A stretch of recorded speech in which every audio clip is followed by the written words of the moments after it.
Right, so we're back here. Just be careful of the floor. Try not to go through the ceiling.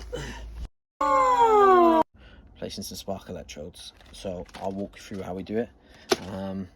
Sort of thing you would sometimes change on the service if you buy the service kits, which are fairly expensive, but I'll get that changed and go from there. A few moments later. So that is what we're replacing.